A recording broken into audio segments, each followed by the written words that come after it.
भाई साहब आप देख रहे हो मेरे साथ है ना, परिवार की तरह लोग मेहनत करते हैं और ये गुड़गांव विधानसभा मेरा परिवार है। अब की बार आपने पहले लोग लड़ती थी पार्टियां चुनाव, अब की बार परिवार चुनाव लड़ेगा। जब परिवार चुनाव लड़ता है तो कभी भी देख लेना, परिवार हमेशा सत्य के लिए चुनाव लड़ता है। तो ये सत्य के लिए सब लोग चुनाव की तैयारी कर रहे हैं और पूरे परिवार के साथ हमारा जो भी एरिया है, लक्ष्मण विहार से लेके अशोक विहार फेज 3 तक और अपना उधर राजेंद्र पार्क से लेके और गांधीनगर तक और गांधीनगर से लेके वजीराबाद गांव की तरफ तक और शिलोकरा की तरफ, जितना भी हमारा एरिया है, हमारा चारों तरफ परिवार एक बिल्कुल पूरी योजनाओं के तहत। अब की बार हमें पूरा विश्वास है कि आने वाले 2024 अक्टूबर में हमारा चुनाव बहुत अच्छी तरह हम गुड़गांव विधानसभा जीतेंगे। और जिस तरीके की हमने मेहनत की है बिल्कुल बूथ वाइज, उसमें हमें लगता है कि अब की बार हमारे मुकाबले में कोई नहीं रहेगा, क्योंकि जिसके साथ परिवार इतना बड़ा है वो हमेशा जीवन में अच्छी तरह सोच रख के चुनाव जीतता है। क्यों मुकेश शर्मा मुद्दे क्या लेके जाने वाले हैं जनता के बीच? हमारा सब ग्राम जो है वो पूरा ग्राम बन चुका है। अभी आप देख लेना, अभी हमने आपसे पहले ही अभी हमने 4 रोज पहले एक विषय पे हम निगम कमिश्नर से मिले, वो था पानी की। 300-400 घर ऐसे थे भीमगढ़ खेड़ी फेज 2 के, उनके लिए मिले। तो मैंने उनसे सबसे पहला विषय रखा सफाई के मामले में। जो दूसरे विपक्ष के लोग हैं जो अभी पूरे दल बल के साथ गए थे, उनसे पहले हम इस विषय को रखे आए थे कि गुड़गांव के अंदर सफाई बहुत जरूरी है। और उस सफाई के मामले में हम सब लोग आगे क्या है, क्योंकि हमें लगता है कि वास्तव में ही गुड़गांव जैसा शहर मिलियन सिटी है, बहुत बड़ी सिटी है। गुड़गांव एक आदर्श है पूरे भारत के लिए, क्योंकि इतना डेवलप हुआ है। उसके बावजूद अगर जो उसमें गंदगी रही तो फिर जीने में लोगों को मजा नहीं आता, परेशानियां बहुत ज्यादा रहती है। ये इको ग्रीन की वजह से हो रहा था। अब इको ग्रीन का कल टेंडर खत्म हो गया है। अब 500 नई गाड़ियां घर घर घूमेंगी, उसके बाद जहाँ डंपिंग स्टेशन होगा वो डंप करेंगी, वहां से कूड़ा उठेगा और सीधा बंदवाड़ी जाया करेगा। अभी 15-10 दिन के बाद आपको पूरा गुड़गांव इतना सफा मिलेगा। और हम तो चाहते हैं जब हम विधानसभा में जाएं तो सफाई के मुद्दे पे गुड़गांव में बताएं कि आज गुड़गांव बेस्ट सबसे नंबर 1 है सफाई के मामले में। या तो इंदौर का नाम आएगा और जब हम विधानसभा में जाके बोलेंगे तो हमें गर्व से कहेंगे कि आज गुड़गांव अभी नंबर 1 की तरफ सफाई के मामले में आगे बढ़ रहा है। जी, आपने जिक्र किया, आपने क्या योजना है?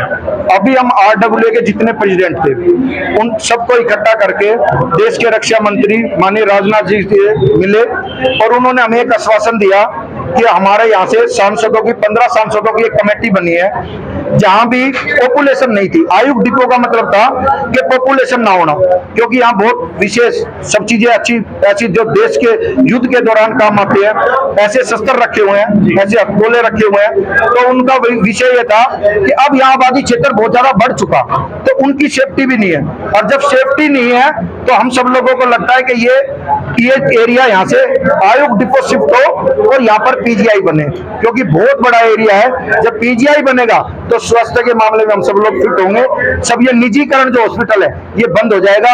हम सब लोग इससे बहुत ज्यादा दुखी है निजीकरण से, क्योंकि जो लोग अपनी ऐड करते हैं हॉस्पिटल के माध्यम से, मुझे नहीं पता वो मैदानता, आर्टिमिक्स या छोटे हॉस्पिटल भी है, वो अपनी ऐड तो ऐसे करते हैं कम पैसे की, लेकिन जब इंसान जाके वहां पर अपना इलाज कराता है तो वो मैदानता से भी कुछ ना कुछ ऊपर पड़ती है। क्योंकि मैदानता में खर्चा, अभी मेरे कोई मिलने वाला गया छोटे हॉस्पिटल में तो उनको लगा कि वो इलाज अगर जो मैं SDT में कराता हूं तो वो 15,000 रुपए में पथरी का इलाज हो जाता है, और वहां पर 3 से 4 लाख रुपए में वो अभी आया है निकल के।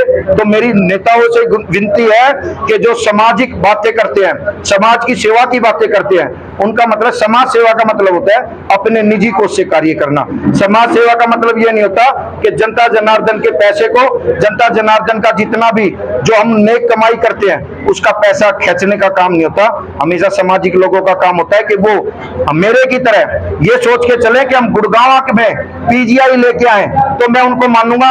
आज ही मैं मेरे साथ कंधे से कंधा मिला के चले और ये कहे कि गुड़गांव में PGI जरूरी है तो मैं उनको मानूंगा वे वास्तव में समाज के हितैषी है और समाज की बातें करते हैं। जो लोग प्राइवेट हॉस्पिटल खोल के ये कहते हैं कि हम समाज के हित की बात करते हैं तो वो हमें सब लोगों का पागल बनाया जा रहा है, हम सब लोगों से झूठ बोली जा रही है। आज जब मैदानता हॉस्पिटल गुड़गांव में खुला तो मुझे आज भी याद है, मेरे पिताजी उस टाइम सरपंच होते थे, ये मैं 2000 के करीब की बात बता रहा हूं आपको। तो डॉक्टर नरेश तरान ने स्वयं कहा कि गुड़गांव जिले में जितने गांव कॉलोनी आती है उनके लिए 100 बेड फ्री ऑफ कॉस्ट होंगे।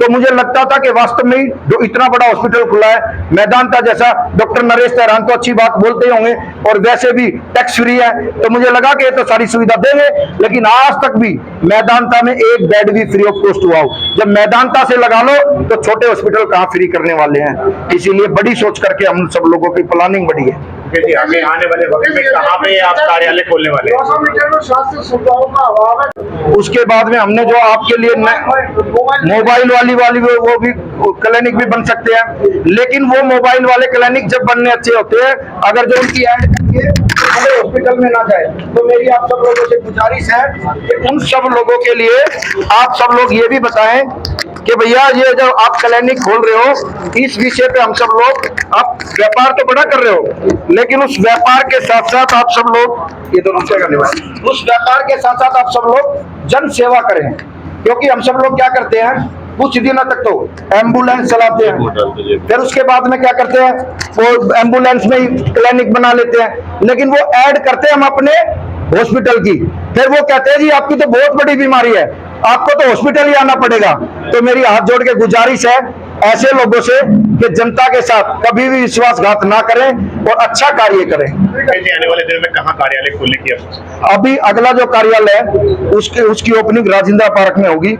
उसके बाद एक हफ्ते के बाद हमारा बी ब्लॉक में अशोक विहार में फिर एक कार्यालय हमारा बी ब्लॉक में खुलेगा। उसके बाद उससे नेक्स्ट वाला हमारा पटौदी चौक पे है, पटौदी चौक के बाद हमारा हीरानगर गांधीनगर जो खानसा रोड गया उस पे है, फिर उससे अगले वाला हमारा राजीव नगर बी उसमें है, उसके बाद वेस्ट में, उसके बाद हमारा परली तरफ वजीराबाद गांव में है, वजीराबाद के बाद में हमारा जो अगला कार्यालय खुलेगा वो पटेल नगर में है। ऐसे करके विधानसभा में हमने कम से कम 50 से ऊपर कार्यालय बनाने की सोची है और कार्यालय का मकसद ये होगा कि लोगों को सुविधा मिले।